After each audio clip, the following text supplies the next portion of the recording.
ఖాకీ boss కీచకుడుగా మారాడు. తన దగ్గర పనిచేసే లేడీ కానిస్టేబుల్పై కన్నేసి లైంగిక వేధింపులకు దిగాడు. అయితే బాసు పెడుతున్న బాధలను భరించలేకపోయిన మహిళా కానిస్టేబుల్ జిల్లా అధికారులకు ఫిర్యాదు చేయడంతో వెంటనే అతన్ని సస్పెండ్ చేస్తూ ఉత్తర్వులు వెలువడ్డాయి.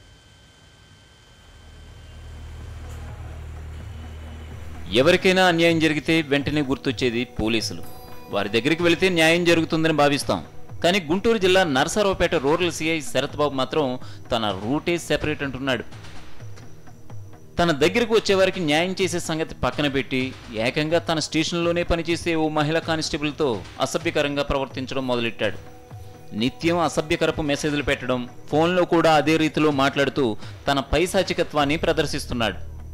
గత 2 నెలలుగా ఈ తంతు కొనసాగుతోంది. అంతేకాదు డ్యూటీ ఉంది తనతో రమ్మంటూ బైక్పై కూర్చోబెట్టుకుని మరీ తీసుకువెళ్తున్నాడు. ఇలాంటి వేధింపులకు చెక్ పెట్టాలని ఆమె గతంలోనే 2-3 సార్లు హెచ్చరించింది కూడా. అయినా సీఏలో మార్పు రాలేదు సరికదా, తనకు పొలిటికల్ బ్యాక్గ్రౌండ్ ఉందని, ఎక్కువ చేస్తే ఊరుకోనంటూ హెచ్చరించడం కూడా మొదలుపెట్టాడు. దీంతో విసుగు చెందిన ఆ lady constable Guntur rural SP Narayana నాయక్కు ఫిర్యాదు చేసింది. తనను సిఐ శరత్ బాబు ఎలా వేధిస్తున్నది ఆమె ఎస్పీకి వివరించింది. సిఐ గారు వచ్చిన దగ్గర నుంచి రోజు హరాస్ చేస్తూ ఉన్నారు. డబ్బులు కావాలా, ఇస్తాను, భోజనానికి వెళ్దాం, అది ఇదని మాట్లాడారు. చాలాసార్లు వార్నింగ్ ఇచ్చాను, అయినా కానీ అలానే మాట్లాడుతూ ఉన్నారు. అందుకని సార్కి వచ్చి చెప్పాను, ఇంకా ఏమన్నా నన్ను బ్యాడ్ చేస్తారేమోనని చెప్పి వచ్చి జరిగిందంటే సార్తో చెప్పాను. నువ్వు బాగున్నావు ఈరోజు అలా మెసేజ్లు పెట్టారు 2-3 సార్లు. నువ్వు నాతో తప్పితే ఎవరితో మాట్లాడడానికి వీల్లేదు అన్నారు. బాధితురాలి ఫిర్యాదుతో ఎస్పీ నాయక్ స్పందించారు. వెంటనే అడిషనల్ ఎస్పీ శోభమంజరికి విచారణ బాధ్యత అప్పగించారు.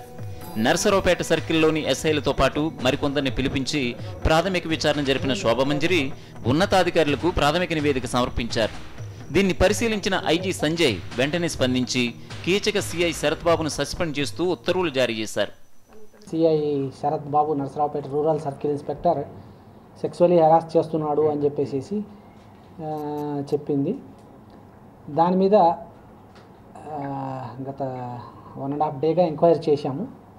ఎంక్వైరీ చేసి ఇచ్చిన ఎవిడెన్స్ ఆధారంగా ఆమె మొబైల్ ఫోన్లో చూడడం, ఆమెకి ఇచ్చిన అన్ని ఎవిడెన్స్లు చూసాం. కరెక్ట్ అని తెలిసింది. పై అధికారులకి రిపోర్ట్ సబ్మిట్ చేశాం.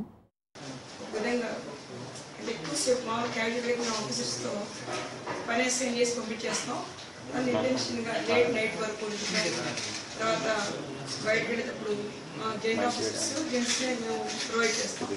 బట్ కావాలని చెప్పేసి తనని వేరే ఉద్దేశంతో బయటకు ఎక్కించుకెళ్ళడం, ఎక్స్పోజరు ఇది చూసి వేరే ఉమెన్ ఆఫీసర్స్ ఎప్పుడు ఈఎంఐనే ఎందుకు సార్ ఎక్కించుకెళ్తున్నాడు అని ఒక ఫీల్ కూడా పబ్లిక్లో తీసుకొచ్చిండు. ఈఎంఐ ఇన్సెక్యూర్ ఫీల్ అయింది. తర్వాత డిఫరెంట్ వర్షన్స్ చెప్పిన తర్వాత బాధని పర్సనల్ ఫీలింగ్స్ని యాజ్ ఏ చైర్మన్గా నా ముందు రివ్యూ చేశారు.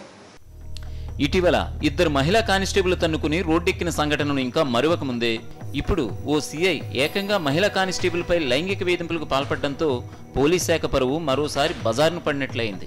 అయితే సస్పెన్షన్తోనే సరిపెడతారా, సదరు కీచక సీఏపై కేసు నమోదు చేసి అరెస్టు చేస్తారా అనేది ఇప్పుడు హాట్ టాపిక్గా మారింది.